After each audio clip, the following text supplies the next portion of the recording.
ver chicos, estoy consultando la cámara. Ah, ok, ok, ok.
Sí, ahí estoy.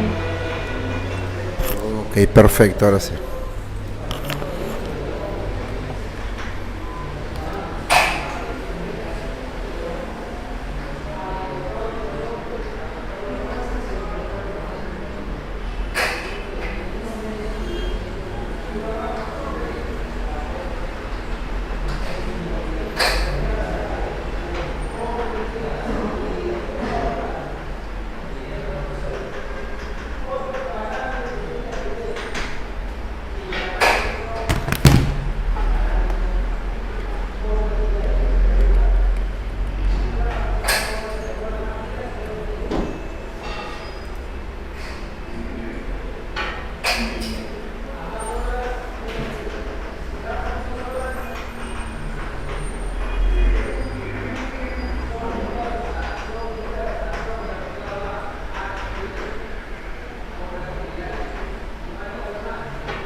La cámara puede bajar un poquito, tutor.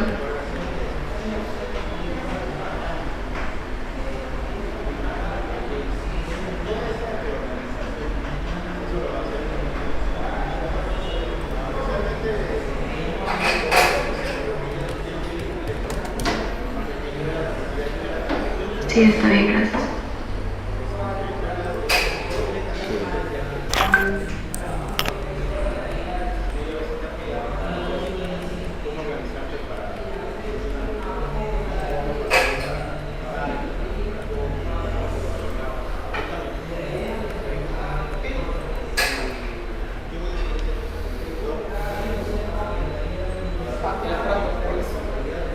Sí, sí, profesor. Ya estoy.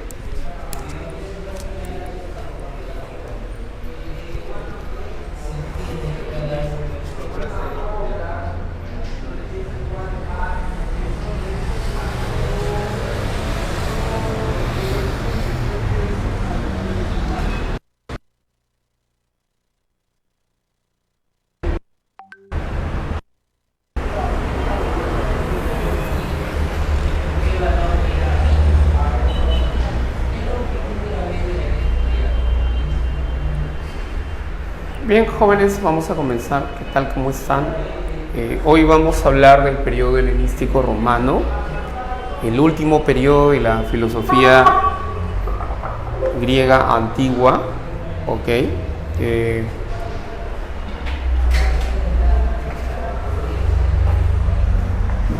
Siglos cuarto,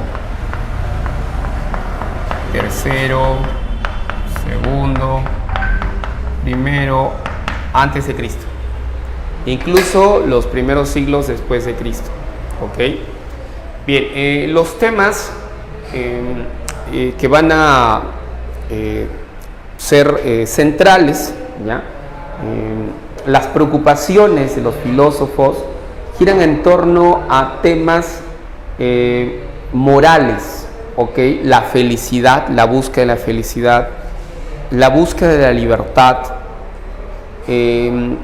lograr la ataraxia, la aponía, la apatía, ¿ok?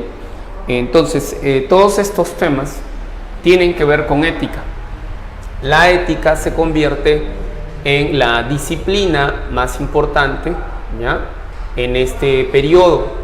Todas estas problemáticas, estas preocupaciones son de carácter ético, ¿ok? La ética, como bien ya lo había definido Aristóteles, es una ciencia práctica, es un saber práctico, ¿ok? Eso significa que la filosofía adquiere un carácter práctico, ¿ya? Un carácter marcadamente práctico, ¿ok? En los periodos anteriores, sobre todo en el periodo sistemático, la filosofía alcanzó cierto nivel de desarrollo, de esplendor, alcanzó sistematicidad, rigor y sobre todo se caracterizó por ser una filosofía metafísica. Tanto en Platón como Aristóteles, ambos van a plantear teorías metafísicas, ¿ok? Y van a escribir obras voluminosas y muy complejas, tratados de filosofía. En este periodo no. Los filósofos no están preocupados por escribir grandes obras de manera sistemática y rigurosa, no están preocupados por el pensamiento filosófico en tanto teoría, en tanto dispositivo teórico, meramente teórico, especulativo, no. A ellos les preocupa más que la teoría, la práctica de vida. Es decir, la filosofía se convierte en un estilo de vida, en un modo de vivir. ¿Ok? Más que un discurso o un pensamiento, se trata de una práctica de vida. ¿Ok? Entonces la filosofía adquiere en este periodo un carácter marcadamente práctico, por encima de las preocupaciones teóricas especulativas, ¿ok? O metafísicas. Salvo casos excepcionales, y un caso excepcional podría ser la escuela neoplatónica, donde sí la teoría de Plotino de las hipóstasis, de los niveles del ser, de lo uno, el nous, el alma, esto es metafísico, es una filosofía de corte metafísico, pero que guarda alguna relación con la vida en el mundo sensible o la vida humana de la sociedad en esa época, ¿ok? Ahora, la pregunta es ¿por qué? ¿Por qué las principales preocupaciones son morales? La explicación la encontramos en el contexto, en la época. ¿Qué estaba pasando? Pues es el contexto de crisis, ¿ya? Crisis y descomposición de las polis griegas, de la polis griega. Entonces, en ese contexto de crisis, ¿ya? De la polis, ¿ok? De descomposición de la polis, hay que entender el impacto que esto tuvo, el efecto no solo socioeconómico, político, sino principalmente cultural y moral, ¿ya? Moral. La polis griega era el monopolio de la cultura, de la filosofía y de la ciencia y de las artes en la antigüedad. Entonces, la descomposición y la crisis de la polis produjo un efecto, ¿ya? Moral y cultural enorme. ¿ok? Aristóteles ya había definido al hombre como un son politicón. Y había dicho que el hombre es un son politicón porque vive dentro de la polis. Es decir, la naturaleza humana, el ser humano se define en relación a la polis. ¿Ok? La ciudadanía se adquiere en relación a la polis. Formar parte de la polis era aquello que le daba sentido a la vida política, a la vida social en Grecia. Pero ¿qué pasa cuando ya no hay polis? Si ya no hay polis, ya no hay una ciudad-estado, un estado, una nación ejemplar, económicamente solvente, productiva, y ya no hay un ejercicio de la política y un respeto de la ley, y vivimos una época de invasiones, de guerras. Entonces, ¿cuál es la consecuencia? Pues que la noción de ciudadanía va a experimentar un cambio. ¿Ok? Entonces, el ciudadano ya no se define en relación a la polis griega, ¿ya? Aparece una nueva idea, una nueva noción de ciudadanía. Y esa nueva idea se denomina cosmopolita. Aparece el cosmopolita, el cosmopolitismo. Surge el cosmopolitismo o el cosmopolitia, que significa ciudadano del mundo. Aparece el ciudadano del mundo. ¿Qué significa? Significa que él no se identifica, que no pertenece a un estado, a una nación, a una sociedad o a una cultura. No. Rompe vínculos con algún territorio, alguna cultura, alguna nación. ¿Entiendes? Es un individuo libre, errante, que va de un lugar a otro, no tiene un terruño o un lugar fijo donde establecerse. ¿Ok? Entonces, esta es una consecuencia, entre otras, de lo que estaba pasando en esa época. ¿Entiendes? De lo que estaba ocurriendo. Y obviamente que las crisis económicas, sociales, tienen una repercusión en el ámbito moral, ¿ya? En el ámbito moral.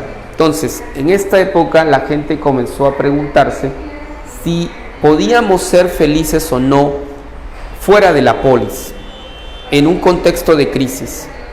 Entonces, obviamente que por esas razones, ¿no? Que estaban atravesando, por esta situación que se estaba atravesando, es que los filósofos comienzan a orientarse hacia otras problemáticas. Entonces vamos a estudiar las tesis de las escuelas de este periodo. Vamos a comenzar por el cinismo, ¿ok? Recordando a sus representantes. Antístenes, Diógenes, ¿ya? Diógenes el cínico, Diógenes de Sinope. Antístenes fue su maestro, fue maestro de Diógenes. ¿Ok? Entonces, lo primero que vamos a recordar es que la palabra, el significado de cínico, cinismo, ¿ok? Entonces, cínico, ¿ok? Cínico. Esta palabra significó o provino de esta otra, es la palabra kinos. Y esta palabra significó en esa época, ¿qué cosa?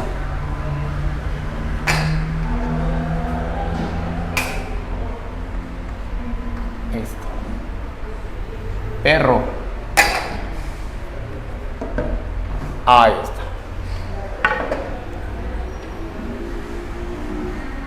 ¿Ya? Perro. Imagino que alguna chica alguna vez utilizó esta palabra o ese adjetivo para calificar, ¿no?, a su ex o al enamorado o a alguien, ¿no? Carlos, eres un cínico, ¿no? Yo te vi. Entonces, Carlos, no era yo, era mi primo, era mi hermano gemelo, no era yo. Entonces, nosotros usamos esa palabra con una carga negativa. O sea, cínico es el mentiroso, el carepalo, el sinvergüenza. Ya, pero resulta que en la época de Diógenes, cínico tenía una carga positiva. Ser cínico era algo bueno, era algo positivo, no era algo negativo. Profesor, pero no entiendo, o sea, cada vez que yo uso esa palabra estoy calificando a alguien de perro. ¿Qué tiene que ver eso con la filosofía? No entiendo. Ahora vas a entender.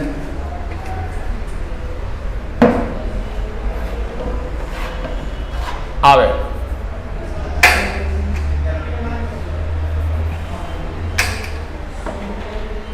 ¿Qué es un perro? Un animal. Ya. Entonces, aquí lo que importa es esto. Es la vida animal. ¿La vida animal? ¿Vivir como los animales? Sí. La vida animal es una vida ejemplar. ¿Ejemplar? Sí. Una vida ejemplar es que la vida animal, los animales viven conforme o en función de ¿qué? De las leyes de la naturaleza. Ah, ya entiendo. La vida animal es una vida ejemplar porque ellos viven conforme a la naturaleza, conforme a las leyes de la naturaleza o a la naturaleza. Viven en conformidad con la naturaleza. O sea, la vida animal es una vida ejemplar porque es una vida conforme a la naturaleza.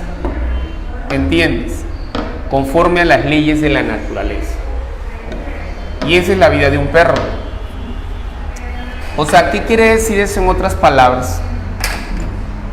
Que Diógenes nos está proponiendo un modelo alternativo o alternativa de vida.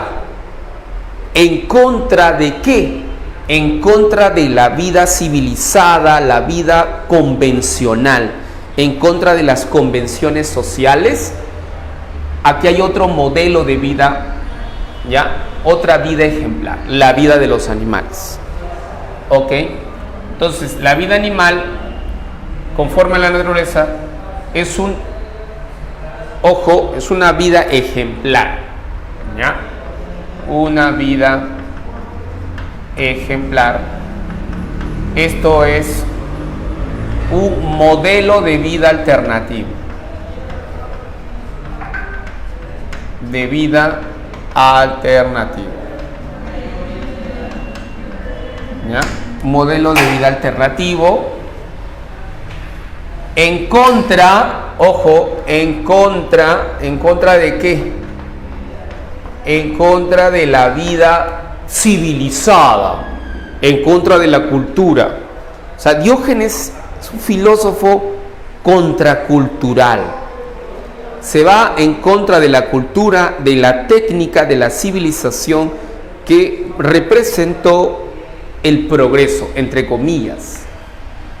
Entonces, en contra de la vida civilizada.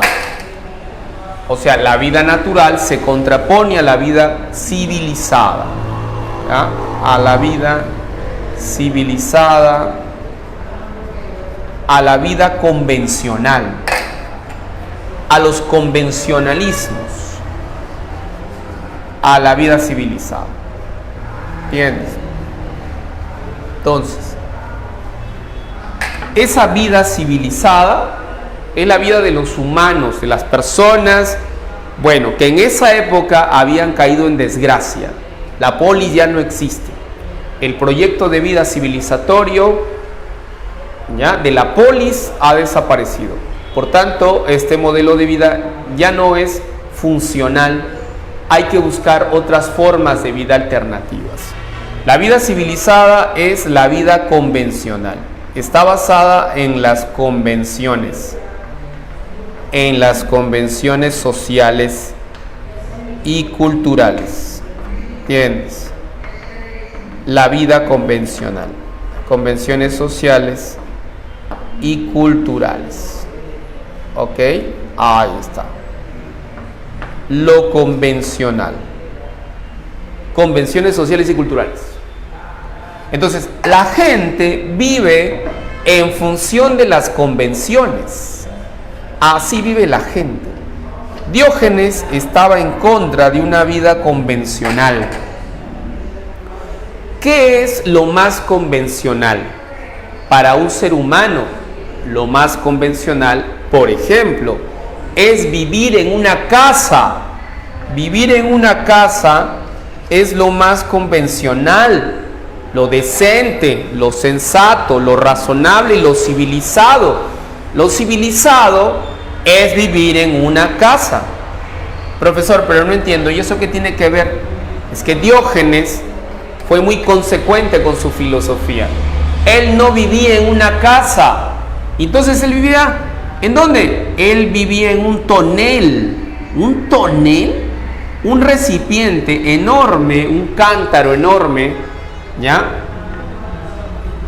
Que probablemente haya sido un recipiente de vino o de trigo. Ahí vivía él, en la calle, en un barril como el Chavo, en un tonel. ¿No vivía en una casa? Sí, no era convencional. Él no vivía de manera convencional, ¿ok? Vivía en un tonel, para comenzar, ¿ok? Entonces, el Chavo vivía en un barril. Eso no es algo convencional, normal, civilizado. ¿Cómo vivir en un barril? Él vive en un tonel. Otro ejemplo de convencionalismo de la sociedad.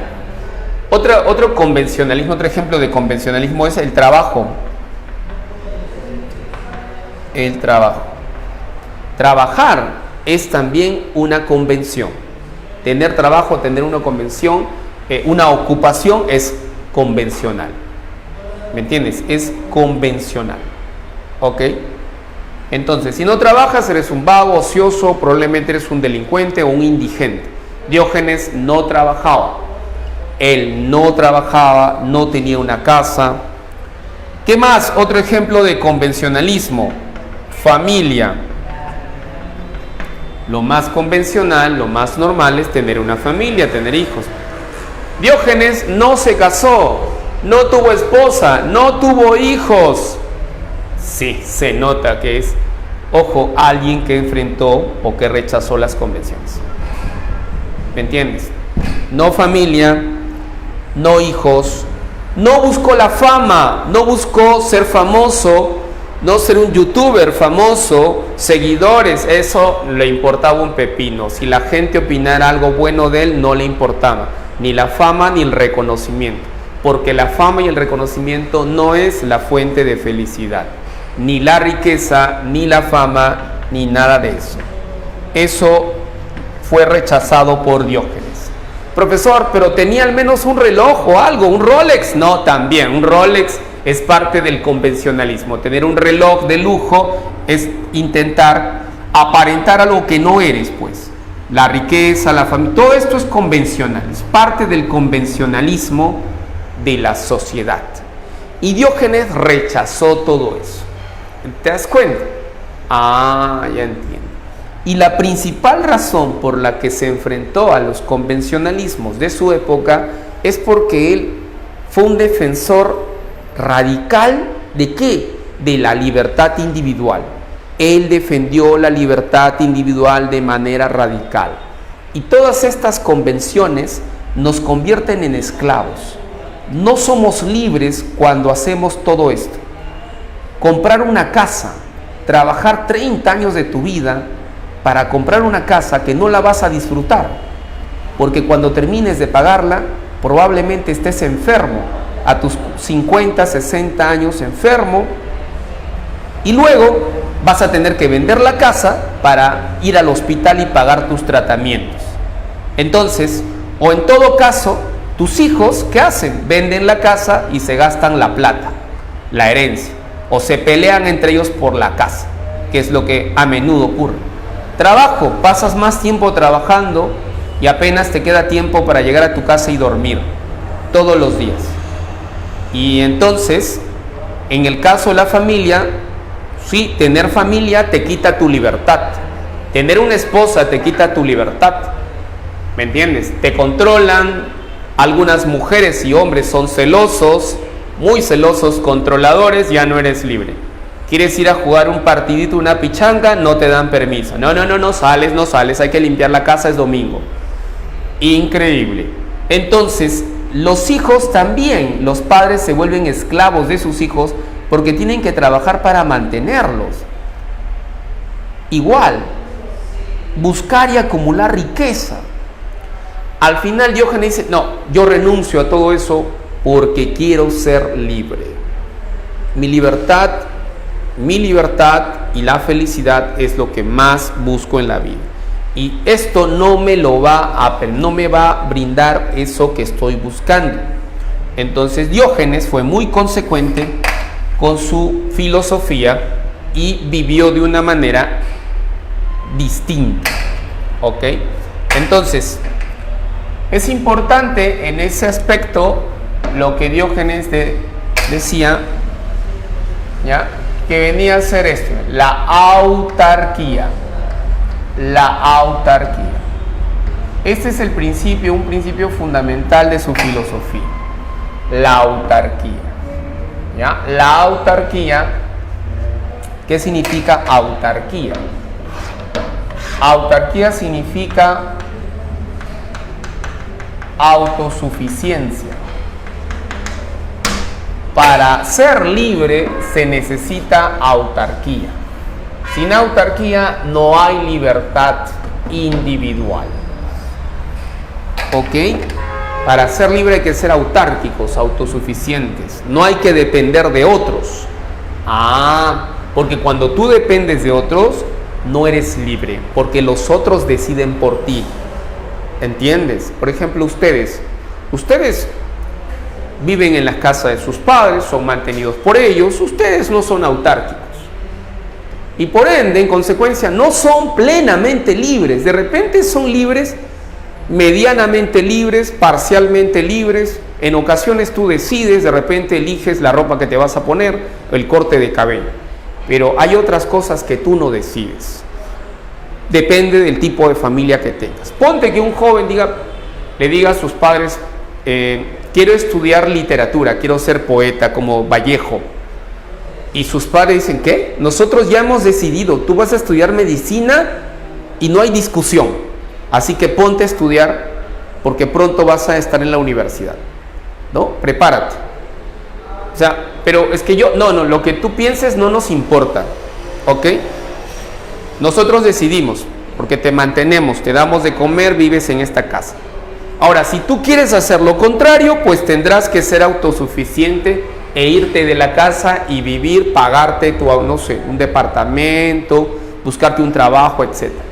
Entonces, la autarquía es fundamental para la libertad individual. La autarquía fundamenta la libertad individual. ¿Entiendes? Entonces Diógenes lo sabía muy bien. ¿Entiendes? No deberle a nadie, no estar endeudado o deber favores a alguien. Entonces, él es un defensor de la libertad individual. Por eso muchos historiadores, algunos dicen que él fue el padre del anarquismo, otros el padre del liberalismo en la antigüedad. Diógenes va a diferenciar dos tipos de libertad. ¿Ya? Dos tipos de libertad. La libertad de palabra, ¿ya? Él va a hablar de la libertad de palabra. Dos tipos de libertad. La libertad de palabra, que se conoce como parresia. Libertad de palabra. Y la otra, libertad es libertad de acción. ¿Ya? Libertad de acción y libertad de palabra. La libertad de acción, ¿ya?, se conoce como anaideia. ¿Ya? Libertad de acción. Dos tipos de libertad. Diógenes nos va a hablar de dos tipos de libertad. ¿Ya? Libertad de palabra, libertad de acción. ¿Ok? Dos tipos de libertad.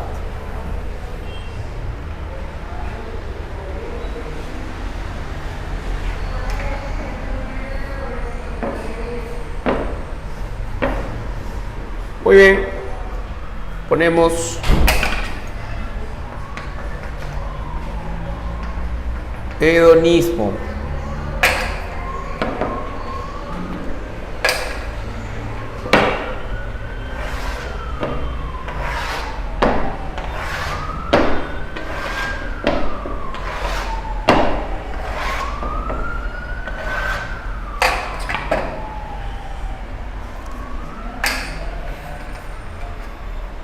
Hedonismo, ponemos Epicuro y Aristipo. ¿Ok? Hedonismo. Primero, el criterio, ¿ya?, lo que vendría a ser el criterio de vida. El criterio como fundamento, ¿no? Este criterio sirve como fundamento de la vida práctica. Debemos actuar en función de este criterio. ¿Ya? En función de este criterio. Es un criterio bastante simple. ¿Ya?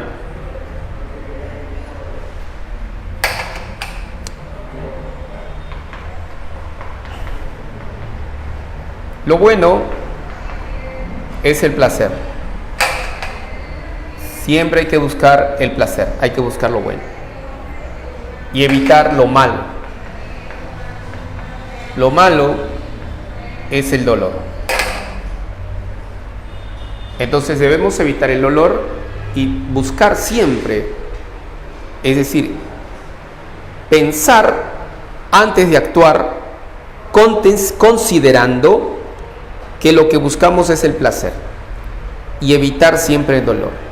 ¿Ok? Entonces hay que razonar, hay que calcular y evaluar si nuestros actos van a traer como consecuencia dolor o malestar. Si es así, entonces evitamos hacer ciertas cosas, porque lo que debemos buscar es el placer, no el dolor. ¿Ok? No el dolor. Ahora, salvo casos excepcionales en los que es necesario hacer ciertos sacrificios que son penosos o dolorosos, pues se busca un fin mayor, un bien mayor. En ese caso, a veces uno experimenta cierto dolor para obtener un mayor placer. ¿Ok? Muy bien. Pero en la mayoría de los casos hay que procurar el placer y evitar el dolor o todo tipo de dolor. Ahora, este es un criterio fundamental, es un criterio para la vida, ¿ya? Para la vida práctica, por supuesto, no la vida teórica, sino práctica, ¿ok? Para la vida práctica. Ahora, es importante considerar que el placer del que está hablando aquí, me estoy refiriendo a Epicuro, ¿ya? Ese placer es un placer superior, o sea que hay dos tipos de placer. ¿Ya? El placer superior y el placer inferior, o los placeres superiores e inferiores. ¿Ok?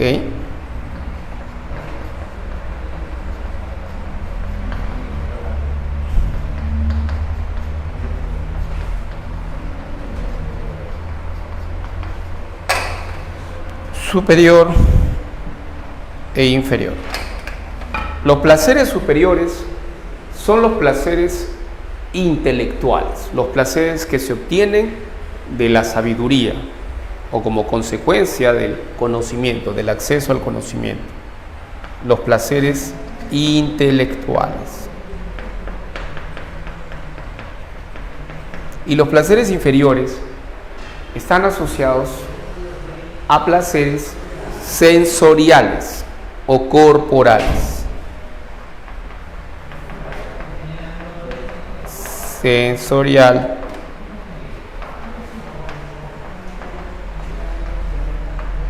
corporal, ¿ya? Corporal, o sea, del cuerpo, ¿no?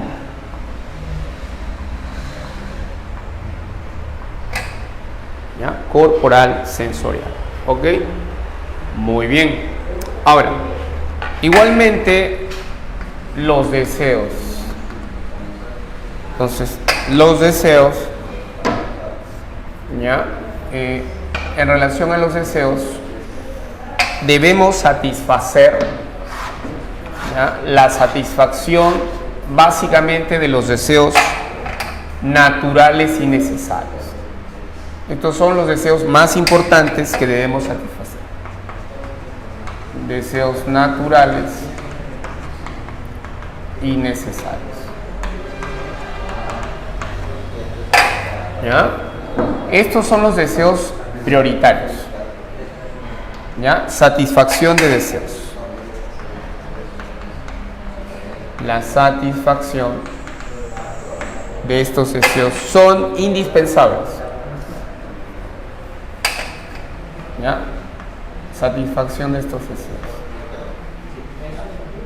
¿Ya? Satisfacción indispensable.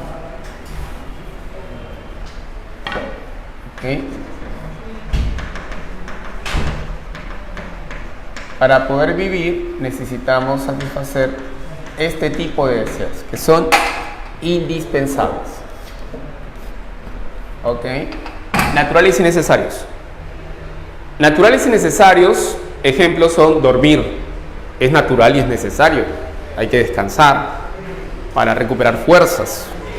¿Ok? Hay que comer, natural y necesario.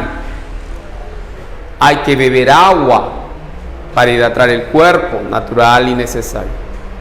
¿Ok? Natural y necesario. ¿Te das cuenta? Profesor, ¿el sexo es natural y necesario?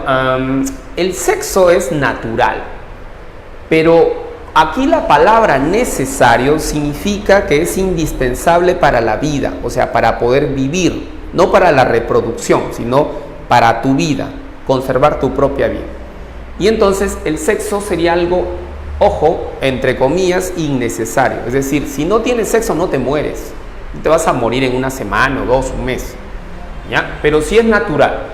Profesor, tener un Rolex, no, un Rolex es no natural, no es algo natural, es algo artificial, creado por el hombre y es innecesario. El Rolex, cuidado, no hay que buscar, no hay que satisfacer ese tipo de deseos. Profe, pero para representar al Perú, tampoco, cuidado, eso es no natural y no necesario. O sea, Epicuro critica los lujos, la riqueza y el refinamiento. Hay que satisfacer los deseos naturalizarios que son indispensables nada más. Lo demás son accesorios, son lujos, son refinamientos. Cuidado, ¿ya? Entonces, a eso se refiere.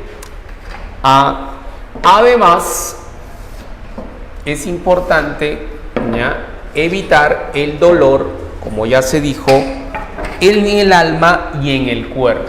Entonces, hay que buscar la ataraxia y la aponía. La ataraxia, ¿qué cosa es? La ataraxia y la aponía es la ausencia de dolor en el alma, ¿ya? Y la aponía es la ausencia de dolor en el cuerpo. Ok. Ya entiendo. Entonces, recuerda, debemos evitar el dolor tanto del alma como del cuerpo. La ataraxilaponía son dos condiciones importantes, ¿ya? ¿Para qué? Para disfrutar del placer, experimentar placer, para sentir placer. Si experimentamos dolor, no podemos experimentar placer, dado que son contrarios. Entonces, para experimentar dolor debemos, placer, hay que evitar el dolor tanto en el alma como en el cuerpo. Ok, entonces estos son condiciones para poder sentir placer y además ser feliz. ¿Ya? Ahí está. Muy bien.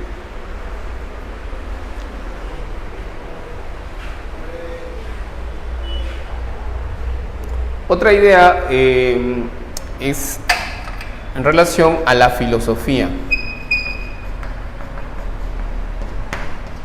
Para Epicuro, la filosofía es un fármaco, o sea, es un remedio.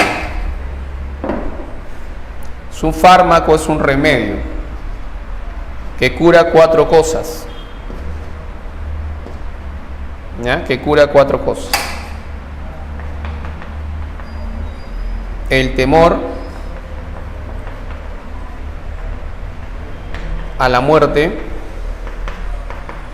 el temor a los dioses, te permite superar el dolor y te permite acceder al placer. ¿Ya? Te permite superar el dolor y acceder al placer. ¿Ok? En ese sentido es un fármaco, es un remedio.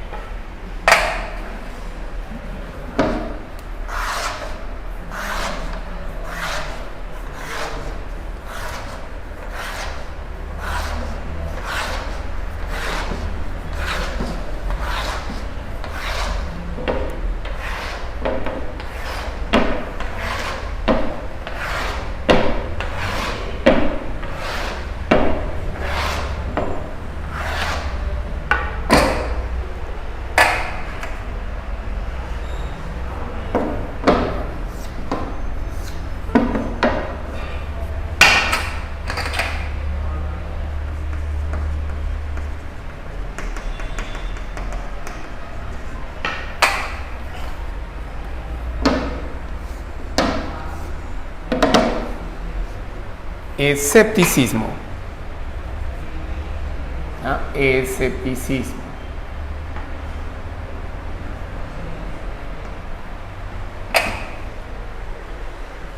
Escepticismo.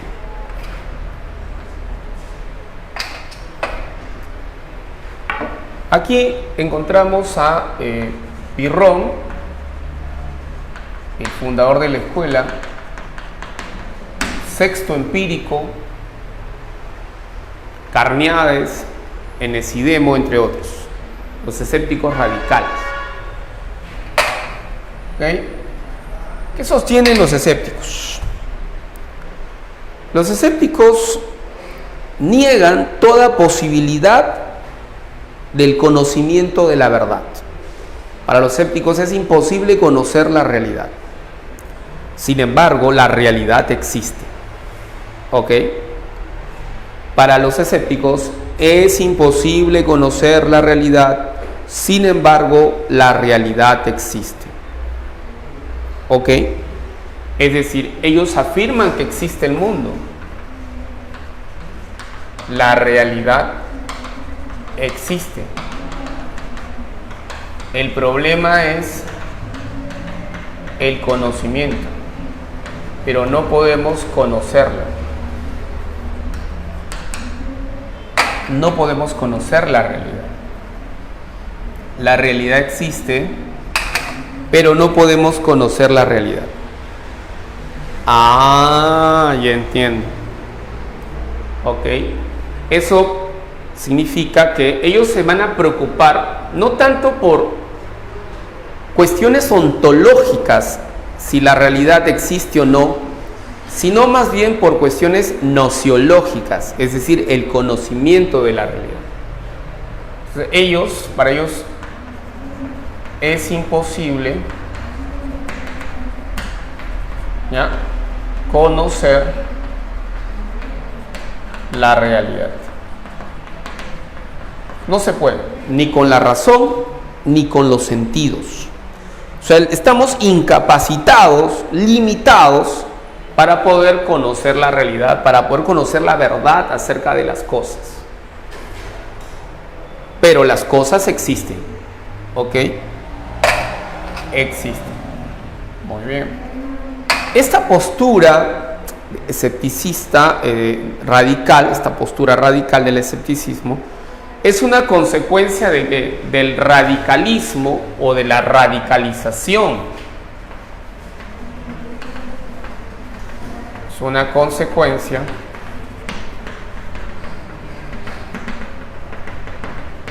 de la radicalización del relativismo, ¿ya?, del relativismo de los sofistas, de Protágoras, del relativismo protagoriano. Recuerda que Protágoras había dicho: el hombre es la medida de todas las cosas, lo cual significa de que cada uno es dueño de su verdad. Pero ¿cómo es posible que cada uno sea dueño de su verdad o que cada uno tenga su propia verdad acerca de la misma cosa? Eso es absurdo. Si es que aceptamos la tesis de que cada uno es dueño de su verdad, es porque ninguno tiene la verdad. La conclusión es esa. Es absurdo reconocer que todos tienen la verdad y que ciertamente, efectivamente, la verdad es relativa. La verdad, ojo, sostener que la verdad es relativa es, en otras palabras, sostener que no hay una verdad, que nadie puede conocerla finalmente. Entonces, como consecuencia de la radicalización del relativismo protagoriano, es que los escépticos radicales concluyen que es imposible que podamos conocer la realidad. Nadie podrá conocer y jamás podrá saber con certeza, ojo, la verdad acerca de la realidad. Entonces ellos van a proponer la suspensión del juicio. O sea, la salida a este problema es la suspensión del juicio. La tesis de la suspensión. Entonces, lo único que queda, ¿ya?, es suspender el juicio. Suspender el juicio. Eso es lo que tenemos que hacer los filósofos, suspender el juicio. No tiene sentido debatir, discutir quién tiene la razón, quién tiene la verdad, tú o yo, no. Es perder tiempo, es gastar nuestras fuerzas, nuestras energías en vano, intentando demostrar quién tiene la verdad. No, ni tú ni yo, ninguno, porque es imposible conocer la verdad. Entonces, lo que debemos hacer es suspender el juicio. Es preferible quedarse callados. A eso se va a llamar la epogé. Epogé es eso, suspender el juicio. Eso es lo recomendable. A veces nos molestamos cuando tratamos de argumentar o de hacerle entender a alguien, ¿no? Alguien que de repente no está de acuerdo con nuestras ideas. o alguien que nos critique, entramos en conversación con alguien que nos está criticando y le respondemos y nos responde, pero ¿para qué debatir? ¿Para qué dialogar con personas que te van a alterar, que te van a hacer enojar, que te perturban el alma? Lo que hay que buscar es la ataraxia, y para alcanzar la ataraxia hay que suspender el juicio. O sea, la EPOG nos permite justamente acceder a la ataraxia. ¿Entiendes? A la ataraxia.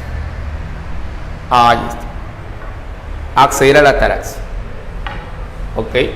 Y eso es lo recomendable. Hay que buscar la ataraxia. La tranquilidad del alma. Pero para eso hay que suspender el juicio. Y la ataraxia nos conducirá a la felicidad.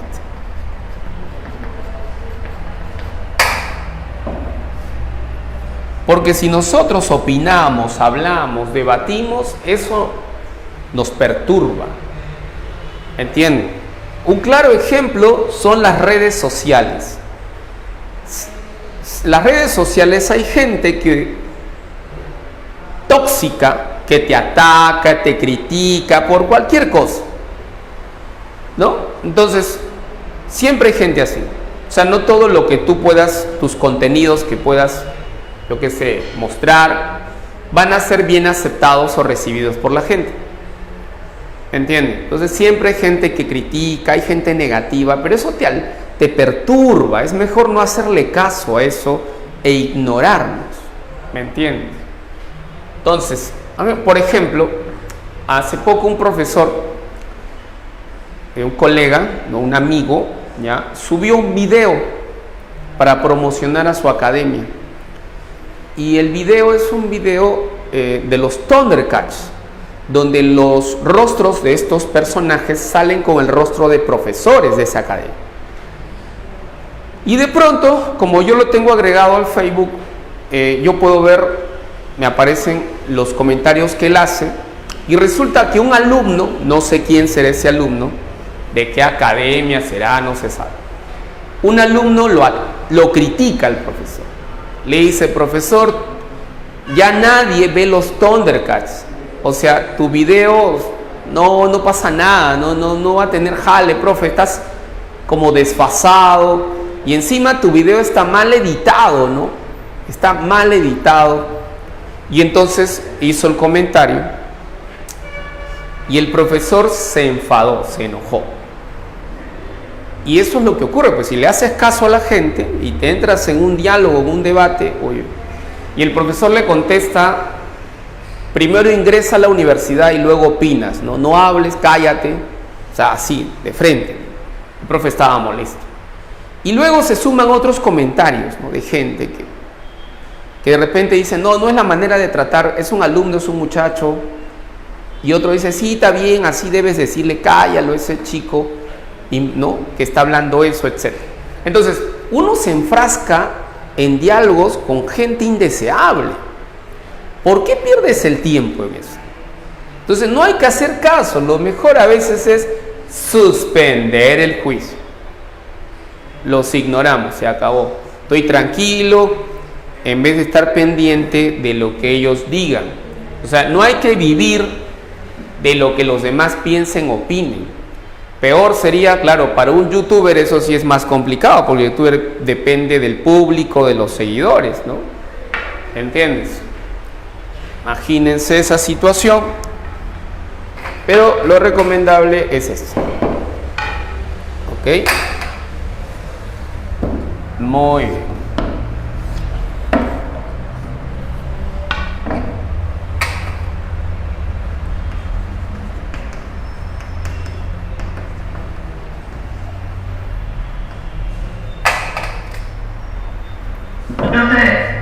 En el chat una compañera preguntó: en base a esta filosofía, nosotros para estar felices no debemos preocuparnos en las verdades y solo considerar ser felices con lo que tenemos.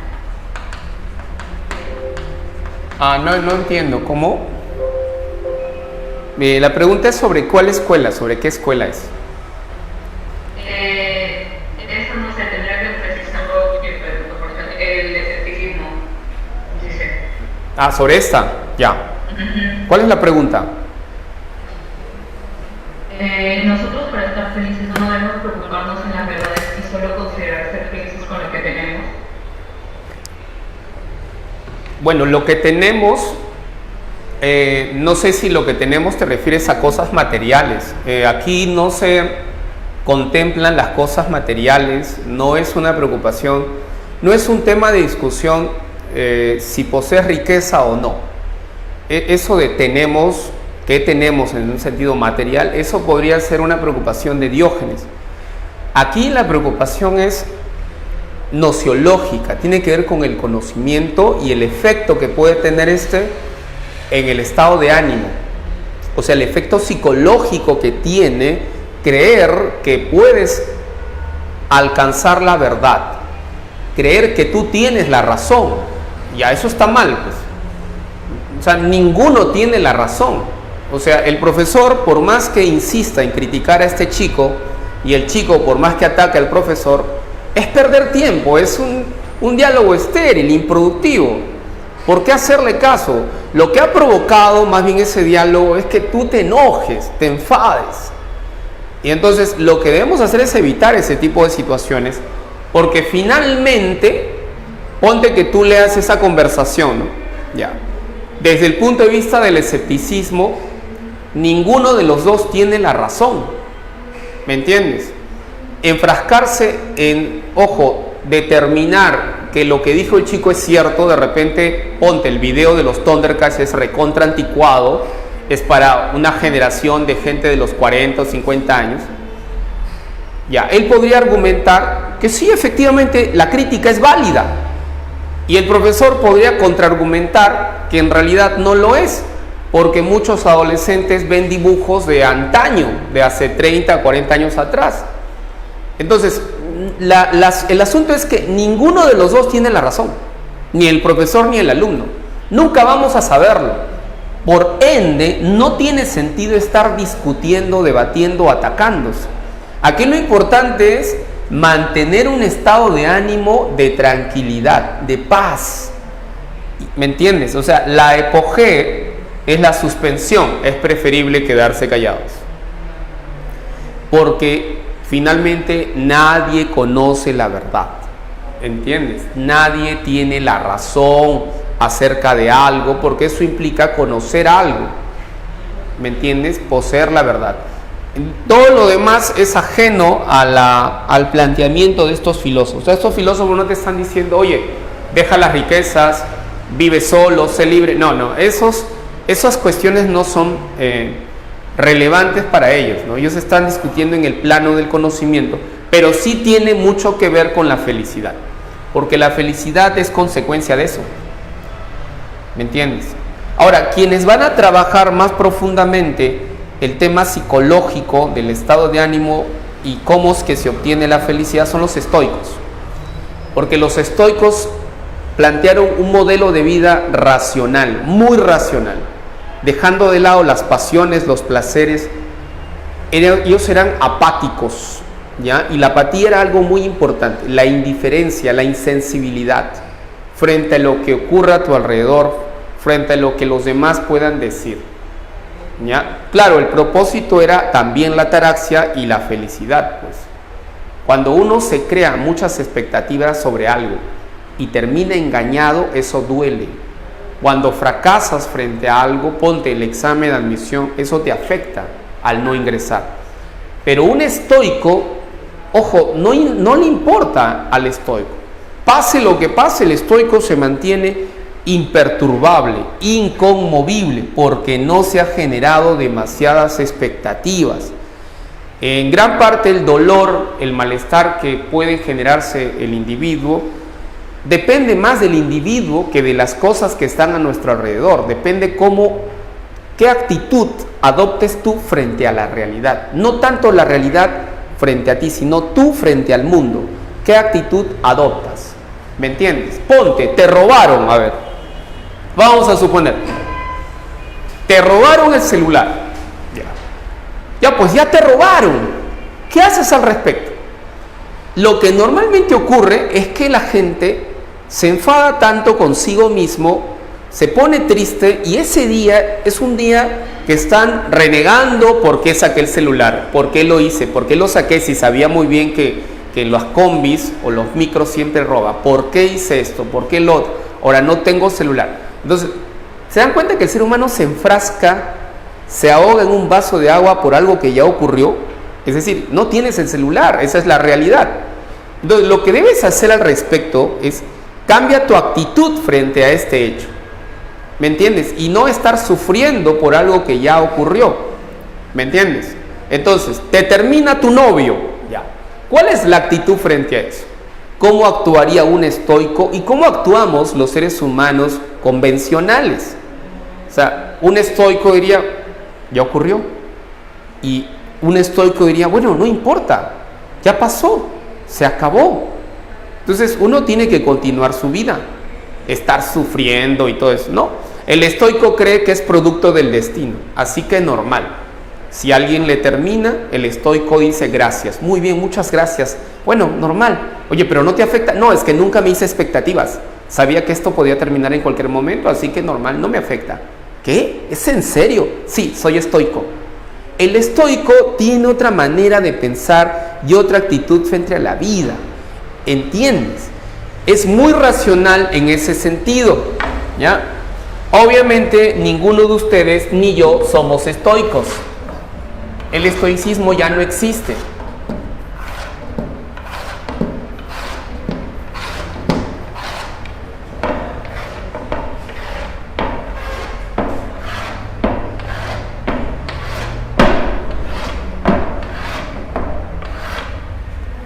Zenón, Séneca, Epícteto, Marco Aurelio, etc. Esta es una filosofía, ¿ya? Una filosofía fatalista, determinista, porque creían en el fatum, en el destino, en un orden racional. Una filosofía fatalista, ¿ya? Y determinista, en el sentido que no hay libertad. Determinista, en el sentido de que el sabio, el filósofo, se somete o se sujeta al orden racional de la naturaleza. Es decir, en la naturaleza hay un orden racional, hay una inteligencia que gobierna todo, el logos, la razón universal. Entonces, una filosofía fatalista y determinista en el sentido de que hay un orden racional en la naturaleza.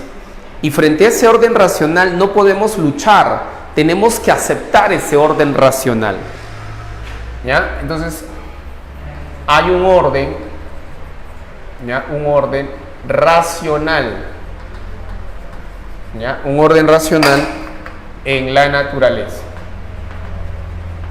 ¿Ya? Un orden racional en la naturaleza. ¿Ok? Entonces, ¿qué tenemos que hacer? El sabio, el filósofo, tiene que aceptar ese orden racional, tiene que someterse a él, no puede luchar contra él. Y el hombre es tan sabio, tan inteligente, tan racional, que se da cuenta que es en vano luchar contra esto. Por eso simplemente acepta, vive aceptando con resignación este orden racional, esta estructura, este destino. ¿Entiendes? Entonces, ¿ya? Lo que hace el sabio es eso. El sabio razona, piensa, se da cuenta. ¿Ok?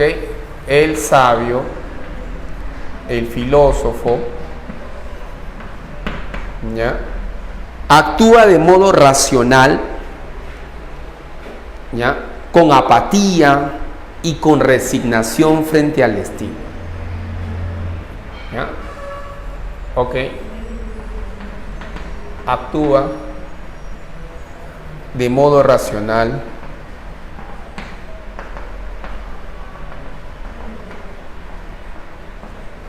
con apatía,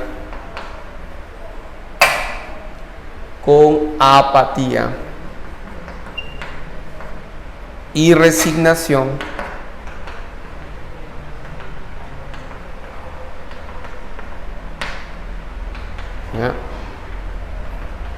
frente al destino, frente al logos, frente a esa razón universal.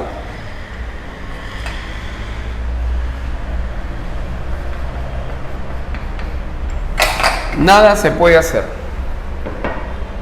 ¿Por qué entonces sufres?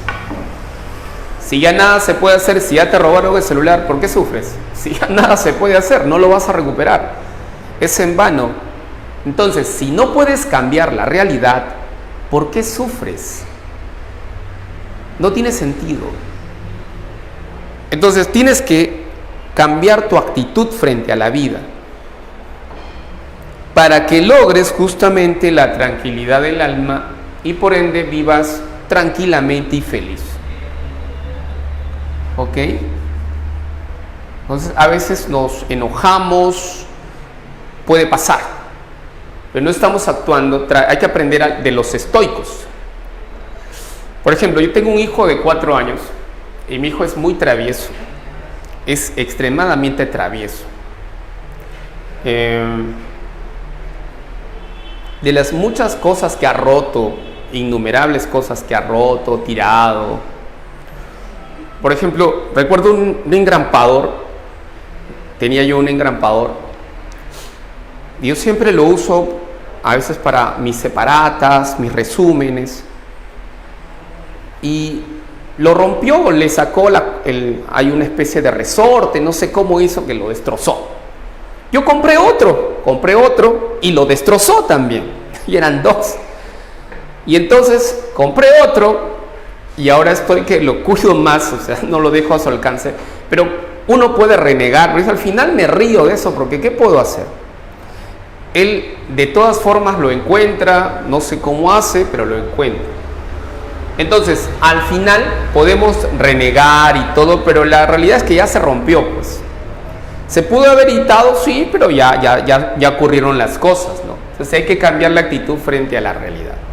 Porque puede ser que nos enojemos, estemos molestos, ¿no? Puede pasar. Entonces, ese es el mensaje que dan ellos. Entonces, esa apatía, esa indiferencia, es importante para justamente lograr la ataraxia, la tranquilidad del alma.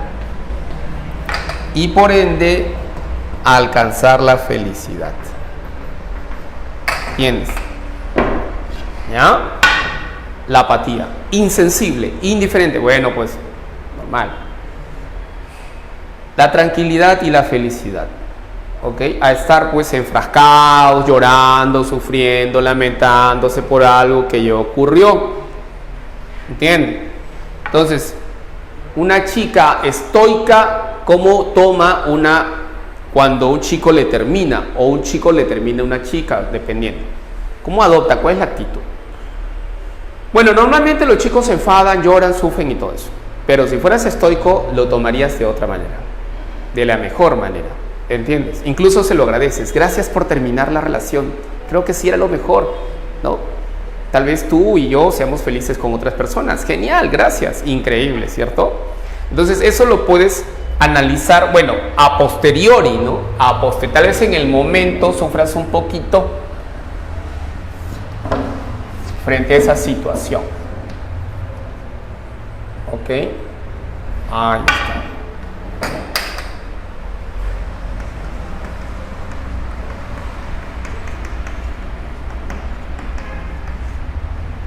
El neoplatonismo.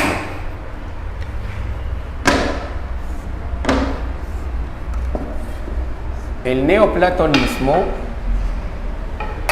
con Filón, mire, Plotino, ¿ya? Plotino es un neoplatónico, ¿ok? Es el autor de la obra llamada Las Eneadas, que significa 9 libros, son 9 libros, Eneadas, ¿ya? 9 libros, Eneadas. Entonces él va a sostener que el fundamento de la realidad, el principio de la realidad, es un principio monoteísta, o sea, es uno solo, único. Así como el ser de Parménides, que era único, como las ideas platónicas, sobre todo la idea del bien, que era la idea que tenía mayor jerarquía, y esto es platónico, el bien está en la cabeza, en el principio.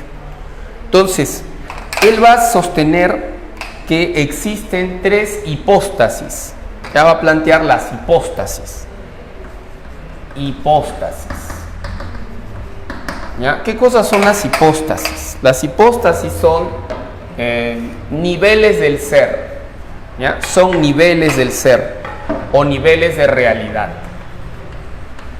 Niveles del ser. Son tres hipóstasis, tres niveles del ser, tres tipos de seres, ligados uno al otro porque unos se desprenden de otros, son parte del mismo principio. ¿Ok? Entonces, la primera hipóstasis, ¿ya? La primera hipóstasis, ¿para qué es importante colocar esto? Porque las hipóstasis surgen por emanación. ¿Ya? Emanación. ¿Ya? Emanación. No es creación, todavía en Plotino no aparece la idea de creación, sino de emanación. ¿Ya? Entonces hay un proceso de emanación desde lo uno. La primera hipóstasis es lo uno. ¿Ya? O sea, lo uno es equivalente a Dios. La concepción monoteísta, lo uno es incognoscible. ¿Ya? Lo uno es autogenerado, autopoyético, es decir, se produce a sí mismo, se autoproduce, se autogenera a sí mismo. ¿Ya? Es inefable, no puedes nombrarlo. Solo se sabe que es lo uno, se le puede simplemente llamarlo uno, pero no se puede usar otras palabras para describirlo. Entonces, este es el único Dios, de ahí viene la idea, la concepción monoteísta, es decir, es el único principio, es un principio. De este principio emana otra hipóstasis, la otra hipóstasis es el nous. Esta es otra hipóstasis. El nous es la inteligencia, es el pensamiento.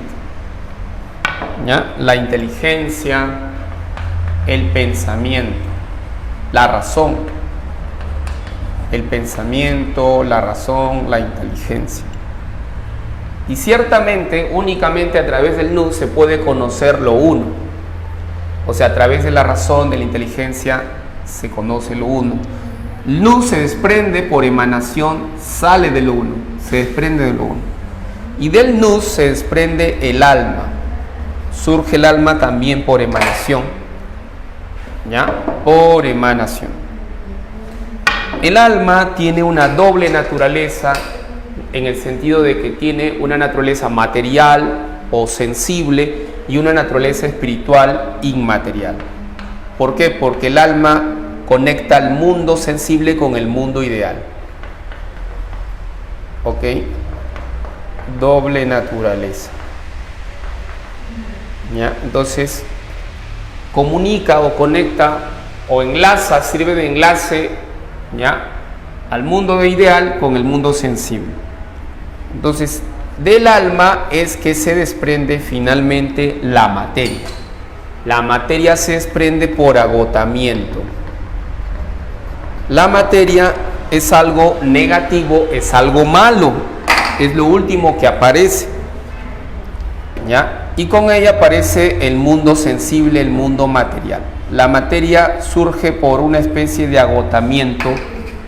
La fuerza de lo uno en su emanación se agota. Surge por agotamiento.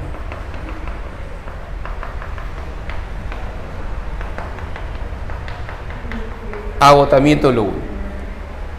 La felicidad está vinculada a una experiencia extática en el sentido de que una experiencia mística, en el sentido de que la materia, el alma debe separarse de la materia, platónicamente hablando. Recuerda que el hombre es un alma atrapado en un cuerpo.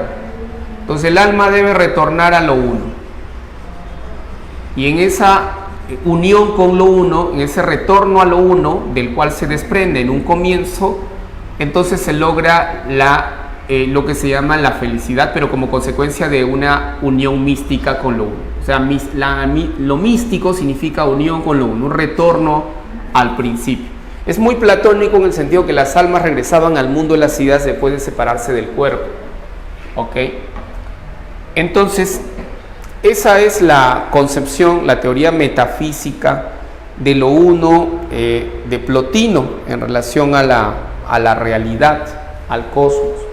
En el caso de Filón de Alejandría se le atribuye ser que su pensamiento es la síntesis entre dos tradiciones filosóficas y culturales, la tradición helenística y romana y la tradición judeocristiana, ¿ya? La tradición judía.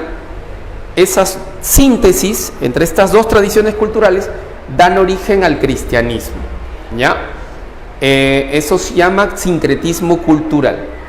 A Filón también se le atribuye las alegorías, ¿ya? A Filón de Alejandría también se le atribuye el método de las alegorías, o el método alegórico, o de las alegorías.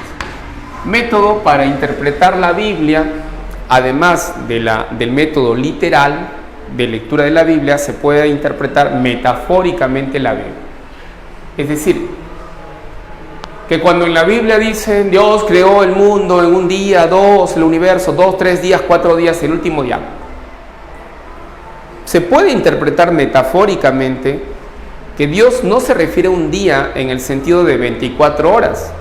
Un día podían ser miles de años, no 24 horas como lo entendemos hoy nosotros. Podemos interpretar la Biblia de otra manera. ¿Ok? Muy bien. Entonces, vamos a revisar las preguntitas. Vamos a analizar qué hacemos acá. ¿Ok? Las preguntitas. A ver, comencemos a analizar las preguntitas. A ver, te doy 5 minutos. Comienza a leer, marca la clave. A ver, yo voy a avanzar también.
Listo, chicos. A ver, ¿ya tienen la clave? Veamos las claves.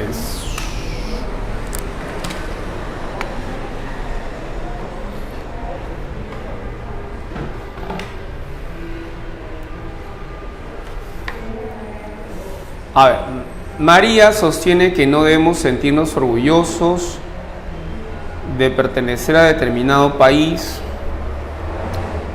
Ya, esto tiene que ver con el cosmopolitismo. Luego dice que está criticando, dice, más que invenciones, costumbres, no constituyen parte de nuestra naturaleza, sino producto de convenciones sociales. Ya, pues la clave sería la D de dado. Correcto, D de dado. ¿Ya? Entonces ya tenemos la primera. ¿Ya? La D de dado.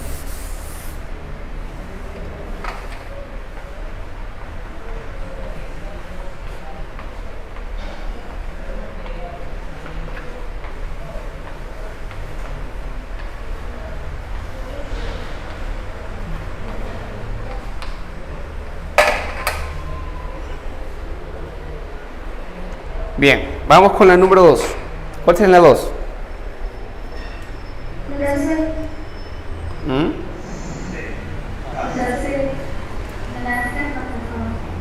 Claro, muy bien. Tiene que ver con la epogé, la suspensión del juicio de los escépticos. Muy bien, correcto. La C. La 3.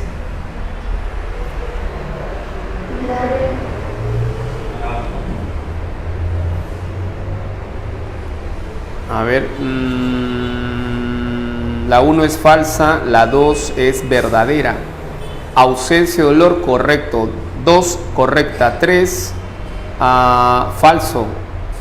4, el estoico, sí, verdadero. La 3 es la D de dado, correcto. D de dado. 3, la D de dado.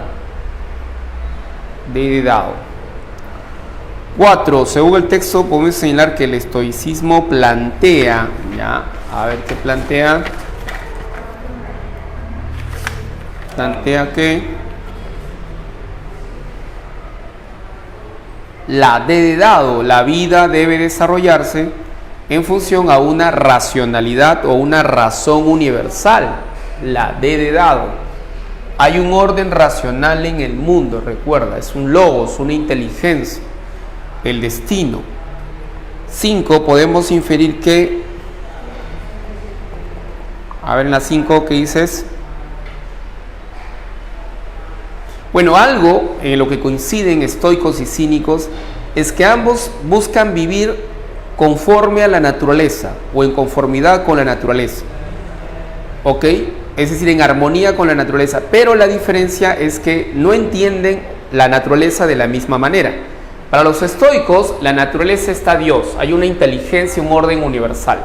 Existe el destino y una especie de determinismo, fatalismo. Para Diógenes no. Para Diógenes la naturaleza no es divina, no está Dios, no hay un orden racional ni nada por el estilo. Pero sí hay una coincidencia al menos en un aspecto, no en todo. 5, avión.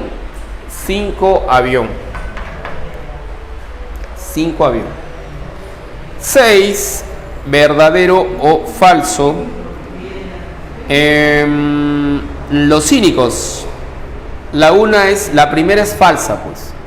La razón vía para acceder a la felicidad, no son filósofos muy racionalistas o racionalistas. La 2, falso. La clave sería la C. Las dos primeras son falsas y las 2 últimas son verdaderas. Correcto. Casi.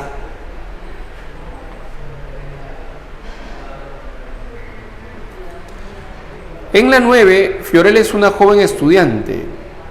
Tiene que trabajar para sustentar sus gastos universitarios. ¿Ya? Al respecto, el filósofo estoico, ¿qué le diría?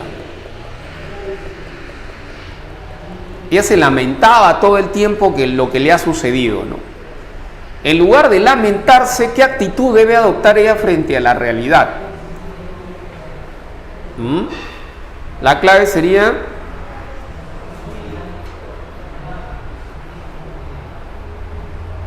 o sea, se está lamentando por algo que podía o no podría haber pasado. Hay que simplemente vivir en función de las cosas, de la realidad, y adoptar una actitud distinta frente a ellas. No estar lamentándose todo el tiempo, renegando, etcétera, por lo que pasa. 7 avión. Diré, espérate un momentito, estoy confundiendo. 5, 6, 7, me he confundido. En la 6, la 6 ya está, la 6 es la C, ya, la 7, me he confundido en la 7. La 7 es otra pregunta, la 7 es, del texto se sigue para Epicuro, 7 es sobre Epicuro, yo estaba leyendo la 9, no, la 9 no. La 7, del texto se sigue para Epicuro, la clave sería, los hombres no deben temer a los dioses ni a la muerte. 7 dado. Lapsus, me he confundido la 7 con la 9. 7 dado. La 9 sí es la. ¿Ya? La 7, la D. Los hombres no deben temerle a los dioses ni a la muerte porque esto tiene que ver con la filosofía como fármaco, como remedio. 8. En la 8 podemos inferir que tanto epicúreos como estoicos conciben la idea de ataraxia, ¿ya? La idea de ataraxia. Casa. En la 9, ahí la clave sí es la A. En vez de estar haciéndose preguntas, lamentándose sobre algo que no ha ocurrido todavía o podía pasar.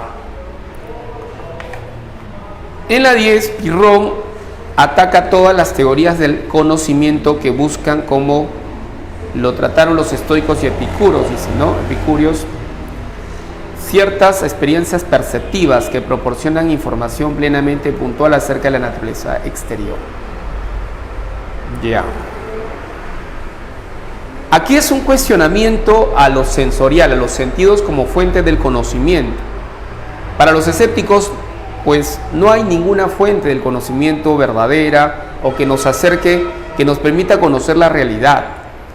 Los sentidos solo pueden captar las experiencias de las cosas, no qué son realmente las cosas, ¿sí? No nos pueden decir la verdad, no podemos llegar a ella o acceder a ella.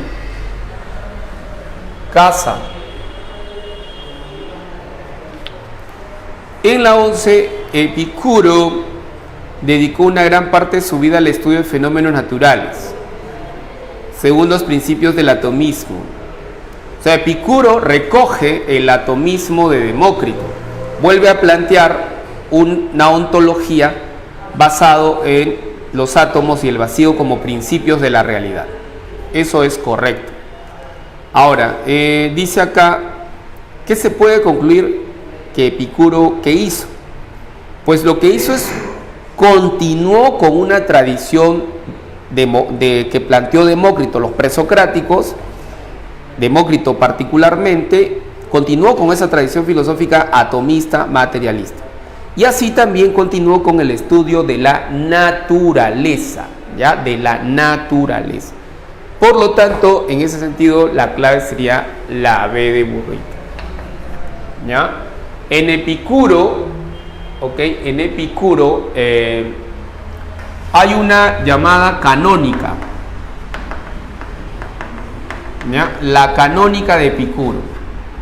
La canónica está dividida en 3 ramas, en 3 campos del conocimiento: la lógica, la física y la ética. Esas son la canónica, las 3 partes de la canónica: la lógica, la teoría del conocimiento, la teoría de la verdad; la física, la concepción materialista atomista, aquí está el atomismo materialista por influencia de Demócrito y que Epicuro va a desarrollar después; y la ética. Entonces, la ética hedonista, pero hay otra ética que es la ética de la libertad, se fundamenta en la física. La física, el atomismo materialista, fundamenta una ética de la libertad en Epicuro. Esta es la canónica de Epicuro. ¿Ok? Entonces, eso tiene que ver ya con, digamos, su sistema filosófico. Y en la 12, la doctrina propia de Plotino es que la trascendencia platónica, bien entendida, implica en el fondo la inmanencia, en otros términos, que no puede haber continuidad verdadera en el dominio de realidades espirituales si no hay absorción de la realidad inferior en la realidad superior. No se trata de inmanencia tal como la concebían los estoicos, ya, sino más bien dice acá de una inmanencia en la trascendencia, dice, ¿no? De una absorción de las cosas en su principio. El ser que procede de lo uno no se separa de él, aunque no sea idéntico a él. O sea, las hipóstasis, ¿no?, dicen justamente estas emanan de lo uno, ¿ya? Emanan de él, pero al mismo tiempo forman parte de él, igual que estas de acá. Está hablando de la naturaleza del ser, de cada una de estos niveles del ser, de estas realidades, ¿ya? De una inmanencia en la trascendencia. Es decir, inmanencia significa que está con él o forma parte de él, está dentro de él, y la trascendencia es algo que se separa de él, está fuera de él, ¿ya? Es lo que está señalando el texto sobre las hipóstasis. ¿Qué podemos afirmar? Que para Plotino todas las cosas que existen, ¿ya?, provienen de lo uno y además son parte de él, son parte de lo uno. Es decir, ahí encontramos una inmanencia porque son parte de él, ya, de lo uno, y la trascendencia porque se desprenden de él, pero son parte de él, de lo uno, por ese proceso que se llama emanación. ¿Ok? Entonces, en ese caso, la clave sería la C. Clave sería la C. ¿Ah? La C. Muy bien, preguntas, dudas.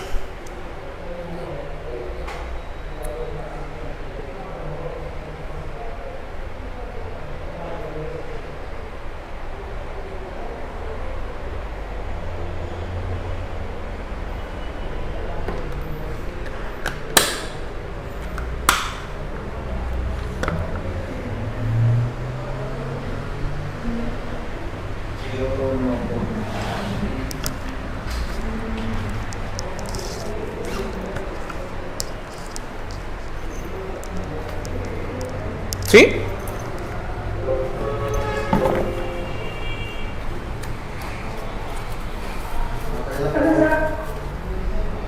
Sí, te escucho.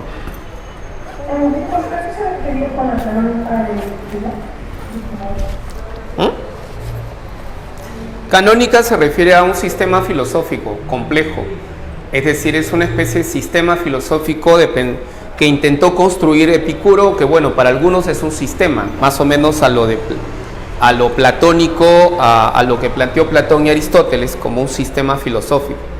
Entonces ese sistema, el sistema de Epicuro, tiene tres partes esenciales.